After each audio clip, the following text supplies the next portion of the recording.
Our next topic is accounting treatment of goodwill at the time of admission of a partner. Partner के admission के time पर goodwill का treatment किस तरीके से किया जाएगा, तो इसके लिए एक बार पहले सेक्रीफाइस रेशो को रिवाइज करते हैं।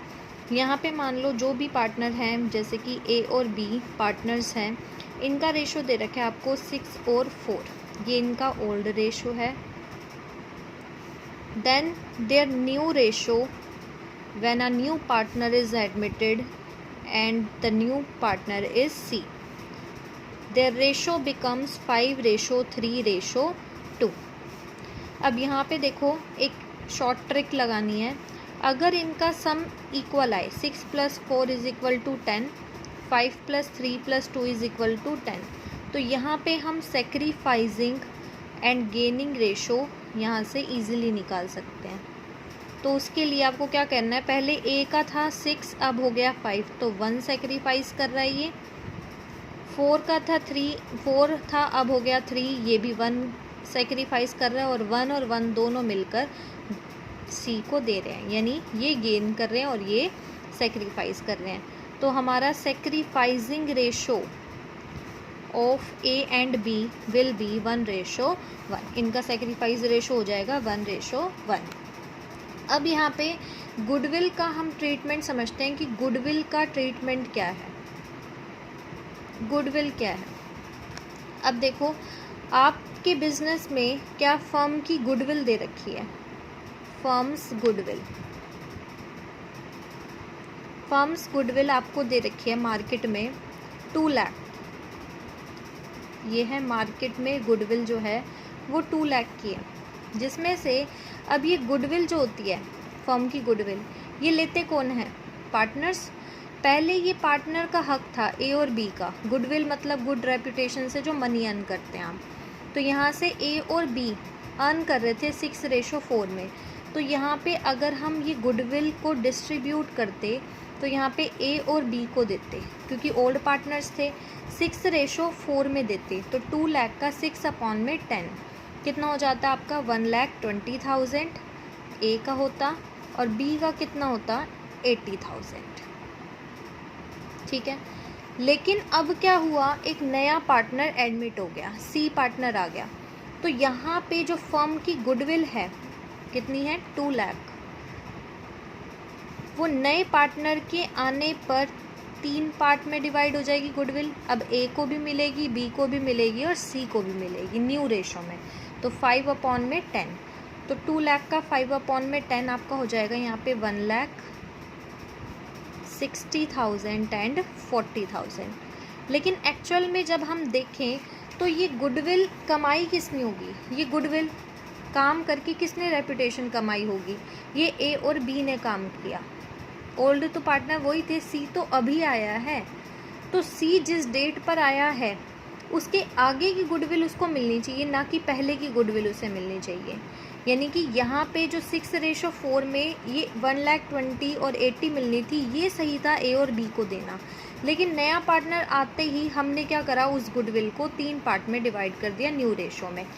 जहाँ ये 40,000 की बात है तो ये एक गलत तरीका है कि हमने सी को दे दिया। जब सी ने कुछ काम ही नहीं करा उस गुडविल को कमाने के लिए, गुडविल को अर्न करने के लिए, तो हम उसको पैसा कैसा दे सकते हैं। तो यहाँ पे एक बार देख लो कि ए को पहले कितना मिल रहा था 1,20,000, अब कितना मिल रहा है 1 लाख। तो यहाँ पे ये कितना कम रिसीव कर रहा है 20,000। इसको मिल रहा था पहले 80, अब कितना मिल रहा है 60। इसको कितना कम मिल रहा है 20। सी को कुछ मिलना ही नहीं था, तो ये तो प्रॉफिट कमा रहा है, अर्न कर रहा है ये 40,000, जो कि सी को नहीं मिलने चाहिए। तो 20 और 20 ये दोनों क्या कर रहे हैं, अपने अमाउंट में से सेक्रीफाइस कर रहे हैं, जो कि इनको नहीं करना चाहिए। तो ऐसे सिचुएशन में अकाउंटिंग में किसी भी तरीके से गलत ट्रीटमेंट नहीं किया जाता।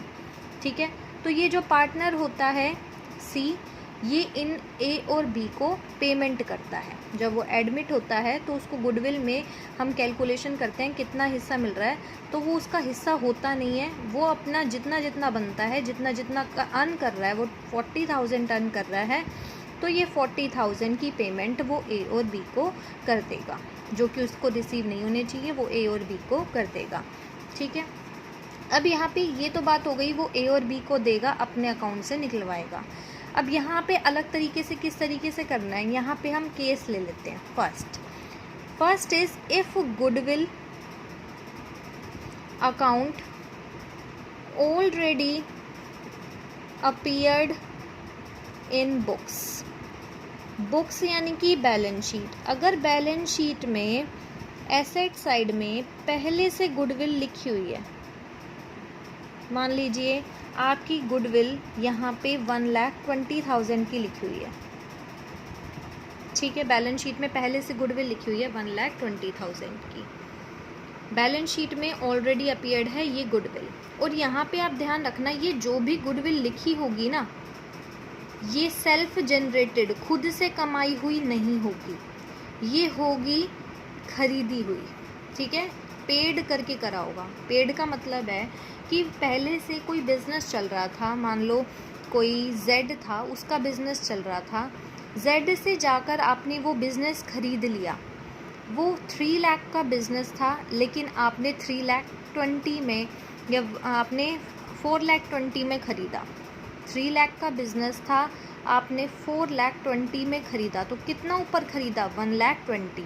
तो 1,20,000 जेड ने ये कहा ये तो गुडविल है, ये मेरा बिज़नेस की गुडविल है, क्योंकि मेरा बिज़नेस तो बहुत फेमस है, ये 1,20,000 गुडविल है। तो ये 1,20,000 हम यहाँ बैलेंस शीट में शो करते हैं, खुद से कमाई हुई रेपुटेशन को हम अपनी बैलेंस शीट में नहीं दिखाते। तो ये परचेज्ड गुडविल होती है, खरीदी हुई गुडविल होती है, यानी पेड गुडविल होती है।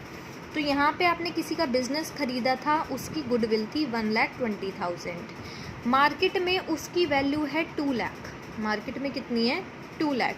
तो अगर गुडविल पहले से बैलेंस शीट में दे रखी हो, तो इसके लिए हम क्या करते हैं, इसके लिए हम क्या करेंगे, इस गुडविल को बेच देंगे, इस गुडविल को क्लोज्ड कर देंगे। तो हम यहाँ क्या करेंगे, 2 मेथड है इसमें। First, goodwill account is closed, goodwill account is closed. अगर बैलेंस शीट में पहले से गुडविल है तो हम क्या करेंगे, इस गुडविल अकाउंट को क्लोज कर देंगे। या सेकंड मेथड हो सकता है, गुडविल अकाउंट को हम बने रहने दें, गुडविल अकाउंट इज कंटिन्यूड, कि हम अपने बैलेंस शीट में अभी भी 1,20,000 दिखाएं। एक तरीका है इस बैलेंस शीट में से ये 1,20,000 को यहाँ से गायब कर दें, और एक तरीका है इसको बनाए रखें। अब गायब करने और बनाए रखने में फ़ायदा क्या है, ये भी देखना पड़ेगा। तो सबसे पहले आप क्या करो, हम ये मेथड समझते हैं कि अगर हम यहाँ से गुडविल अकाउंट को गायब कर दें, तो हम गुडविल अकाउंट को क्लोज्ड करेंगे। क्या करेंगे, गुडविल को यहाँ से, हमारे बिजनेस की एसेट होती है, एसेट का होता है डेबिट, तो यहाँ पे इसको जाने के लिए बोलेंगे तो ये हो जाएगा क्रेडिट।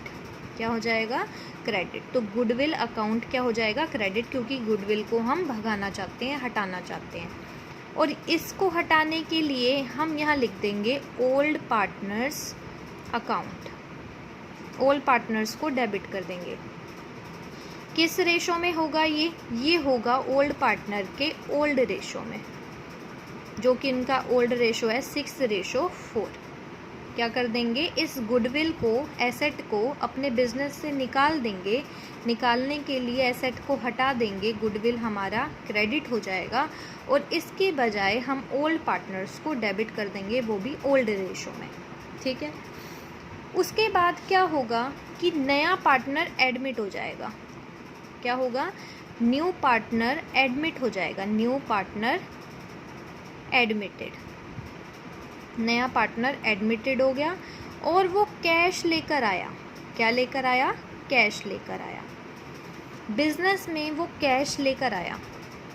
कैश जैसे कि मान लेते हैं वो 3 लाख का कैश लेकर आया, कैश कितने का लाया, 3 लाख का, ठीक है।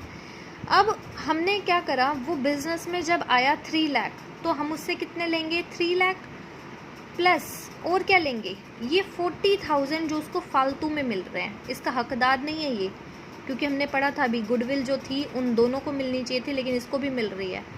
तो हम इससे क्या लेंगे, 3 लाख तो कैश के लेंगे, प्लस 40,000 गुडविल के लेंगे जो इसके नहीं बनते हैं, ठीक है। तो 2 लाख की 40,000 अगर हम देखें तो कैसे आया होगा, 2 लाख में सी का शेयर कितना है, 2/10, 2/10। तो यहाँ से ये 40,000 आया होगा। तो यानी सी का शेयर अगर हम गुडविल में देखें तो नहीं है, क्योंकि ये हमारी गुडविल पहले की है सी के आने से पहले। तो ये गुडविल का पैसा भी हम सी से ले लेंगे, जो कि उसका हक नहीं बनता। तो हम टोटल अगर हम उससे देखें तो जब हम कैश या बैंक में हमारे पैसा आएगा फर्म के, तो कितना आएगा, 3 लाख और प्लस में 40,000। 3 लाख तो कैश के और 40,000 ये जो हमने उसको गलत गुडविल दे दी वो। ठीक है, ये तो हमारे बिजनेस में पैसे आ गए, न्यू पार्टनर एडमिट हुआ, कैश लेकर आया, साथ ही साथ गुडविल हमने जो उसको दे दी, हम उसके भी पैसे उससे ले लेंगे। ठीक है, अब उसके बाद क्या करेंगे, यहाँ पे नए पार्टनर की कैपिटल भी दिखाएंगे। भाई नए पार्टनर की कैपिटल कितनी है, जो भी बिजनेस, जो भी पार्टनर एडमिट होता है उसकी कैपिटल भी दिखानी पड़ती है। उसकी कैपिटल होगी 3 लाख। लाया तो 3 लाख है ना कैपिटल के रूप में कैश, वो तो प्रीमियम उसका एक्स्ट्रा बेनिफिट ले रहा था। तो एक्स्ट्रा बेनिफिट को अब हम दिखाएंगे प्रीमियम के नाम से, कि ये प्रीमियम लेकर आया। किसकी प्रीमियम लेकर आया, गुडविल की। गुडविल की प्रीमियम कितनी हो गई, 40,000। तो 3 लाख 40 और यहाँ पे भी कितना हो गया, 3 लाख 40। और प्रीमियम फॉर गुडविल कैसे निकाली, अभी हमने निकाली कि सी का शेयर कितना है गुडविल में। तो सी का शेयर है 2/10 और गुडविल कितनी है, 2 लाख। तो यहाँ से ये शेयर आया। ये 40,000 लेंगे कौन, ये 40,000 होंगे किनके, इनके, ए और बी के। इनका क्या करना है वो हम आगे देखते हैं। अब हमारा जो थर्ड पॉइंट है, ठीक है, वो थर्ड पॉइंट हमारा ये है कि ये जो प्रीमियम ऑफ गुडविल है ये हम पार्टनर्स को दे देंगे जो इनके हकदार हैं। इससे पहले हम ये समझ लेते हैं कि अगर हम इस गुडविल को यहाँ से नहीं हटाते और हम अपनी बैलेंस शीट में दिखाए रखते तो उससे लॉस क्या होता। देखो हमारी जो बैलेंस शीट है उसमें गुडविल 1,20,000 की दिखा रहा है। कितने की दिखा रहा है, 1,20,000 की। मार्केट में 2 लाख है, मार्केट में कितनी है, 2 लाख। ठीक है, तो नए पार्टनर को, नया पार्टनर ये कहेगा कि ये जो 1,20,000 है ये तो मेरे आने से पहले की गुडविल है, मैं इस गुडविल के हिस्से में क्यों भागीदारी बनूं। कि देखो ये 1 लाख, ये 2 लाख बना किससे, एक तो ये 1,20,000 ये बैलेंस शीट वाले से और 80,000 अलग से। तो यानी वो कहेगा कि ये जो पहले से तुमने रख रखी है गुडविल, इसमें मैं हिस्सा क्यों लूँ। मैं तो क्या करूँगा, जो खुद की कमाई हुई बिजनेस की गुडविल है उसमें हकदार हूँ। पहले से खरीदी हुई गुडविल में मेरा कोई मतलब नहीं है, तुमने उसका जो खर्चा किया, लेकिन जो अब कमाई हुई गुडविल है उसमें मेरा हिस्सा है। ठीक है, तो यहाँ पे उस हिसाब से आप सिर्फ किसका निकालेंगे, 80,000 का। अगर आप गुडविल को यहाँ पे शो करते हैं तो सी बड़ा चालाक है, वो इस गुडविल को देख लेगा, वो कहेगा 1,20,000 तो पहले से ही है, मार्केट में 2 लाख की है, तो यानी 80,000 का मुझे पेमेंट करना है। तो वो इस हिसाब से 80 में से अपना शेयर निकालेगा 2/10 और वो 16,000 की पेमेंट करने बैठ जाएगा। वो कहेगा कि ये 1,20,000 तो पहले से इन्होंने जो खर्चा किया था उसकी गुडविल है, उस गुडविल को इन्होंने दिखा रखा है जो इन्होंने पेड करके करी, तो मैं यहाँ से 1,20,000 क्यों दूँ। बिजनेस ने 1,20,000 की खरीदी और ये जो 2 लाख बन गई है, ये 2 लाख कैसे बन गई है, 80,000 खुद अच्छी कमाई करके कमाया होगा, तो 80,000 उसकी फर्म की गुडविल है, वो उसी में हिस्सा देगा। इसलिए हम बड़ी चालाकी से इस गुडविल को यहाँ से हटा देते हैं। हम दिखाते ही नहीं है कि हमने 1,20,000 ही खरीदी, हम उसे यही दिखाते हैं कि भाई ये जो 2 लाख की गुडविल है ना, ये हमने खुद ही कमाई, हमने अपनी मेहनत से कमाई। तो इसलिए उसे बेवकूफ़ बनाया जाता है और हम इसी मेथड को फॉलो करते हैं अपने अकाउंटिंग में। अच्छा यही रहता है कि हम यही फॉलो करें, क्योंकि जहाँ वो 16 दे रहे हैं अब हम उससे 40 ले रहे हैं। कितना ले रहे हैं, 40 ले रहे हैं। तो इस तरीके से हम उससे 40 ले रहे हैं। तो अब यहाँ से हम किसको फॉलो करते हैं कि हम गुडविल अकाउंट को यहाँ से गायब कर दें। थर्ड, हमने अभी अब आपको क्या कहा कि ये जो प्रीमियम ऑफ गुडविल हमने पार्टनर से ली है, नए पार्टनर से, वो है किसकी, ए और बी की, जितना जितना उन्होंने किया। तो यहाँ से हम इस प्रीमियम फॉर गुडविल को हटा देंगे, प्रीमियम ऑफ गुडविल को हटा देंगे और ये हम पार्टनर्स को दे देंगे। किसे, पुराने पार्टनर को। और किस रेशो में, जितना उन्होंने सेक्रीफाइस करा। हमने सेक्रीफाइसिंग रेशो कितना निकाला था, 1:1। जितना जितना सेक्रीफाइस कर रहे हैं यहाँ से क्लियर है 20-20। तो यहाँ से प्रीमियम ऑफ गुडविल है 40,000 1:1 में, यानी 20 इसको दे देंगे और 20 इसको दे देंगे। नए पार्टनर ने प्रीमियम जो है गुडविल की वो हमने क्या करा, ले ली और उसके बाद ये हमने पार्टनर्स को पे कर दी। ठीक है। अब कई बार क्या होता है, पार्टनर ये कहता है, नया वाला पार्टनर, कि मेरी इतनी कैपेसिटी या मेरी इतनी औकात नहीं है कि मैं सारी प्रीमियम दे सकूं। जैसे कि उसकी प्रीमियम कितने की बनती थी, 40,000 की, लेकिन वो कह रहा है कि मैं सारा प्रीमियम का पैसा नहीं दे सकता। वो ये कह रहा है कि मैं इसमें से सिर्फ 25,000 पे कर सकता हूँ। ठीक है। तो यहाँ पे हम जब आएगा उसका पैसा, तो कैश और बैंक में कितना, 3 लाख का तो कैपिटल के रूप में लाया, 3 लाख, और 25,000 इसके ला रहा, तो 3,25,000 ये लाएगा। और सी की कैपिटल हम कितनी दिखा देंगे, 3 लाख। और प्रीमियम फॉर गुडविल कितनी लेकर आया, प्रीमियम फॉर गुडविल लेकर आया ये 25,000 की। ठीक है, इस तरीके से दिखा दिया। प्रीमियम फॉर गुडविल जितनी आ रही है वो हम पार्टनर्स को दे देंगे। प्रीमियम फॉर गुडविल हम पार्टनर्स को दे देंगे, ए और बी को। किस रेशो में दे देंगे, इनके सेक्रीफाइस रेशो में। तो प्रीमियम ऑफ गुडविल है 25,000 और इसका आधा आधा कितना हो जाएगा, 12,500 हम इनको दे देंगे। अब रहती है बात बची हुई जो प्रीमियम है, वो कह रहा है मैं बाद में दे दूंगा। बची हुई प्रीमियम देखो कितनी है, 40,000 टोटल थी, ये है 15,000 लेफ्ट है, ये प्रीमियम लेफ्ट है। अगर वो बोलता है कि मैं फ्यूचर में दे दूंगा, तो हम क्या करते हैं कि भैया तुम बाद में दे देना, कोई बात नहीं, हम तुम्हारे करेंट अकाउंट में से निकलवा लेते हैं या डेबिट कर देते हैं करेंट अकाउंट को। करेंट अकाउंट को हमने डेबिट करा, कितनी बची है, 15,000। और हम ये बची हुई भी किनको दे देंगे, ए और बी को। किस में, सेक्रीफाइस में। 7500 इसको, 7500 इसको दे देंगे करेंट अकाउंट में। लेकिन अगर वो कहे कि मैं फ्यूचर में नहीं दूंगा या कुछ कहे ही ना, तो ऐसी सिचुएशन में हम उसके कैपिटल अकाउंट को डेबिट कर देंगे, यानी जो कैपिटल ये जो लाया इसमें से हम इसको डेबिट कर देंगे। करेंगे ज़रूर, ए और बी को देंगे ज़रूर, बची हुई जो गुडविल है वो भी हमें देनी है। तो यहाँ पे इस तरीके से इस मेथड को फॉलो किया गया। ठीक है, यहाँ से जिस तरीके से था, जितना अमाउंट लगाया इतना। अब हमारा जो लास्ट पॉइंट है वो है, if old partners withdrew amount of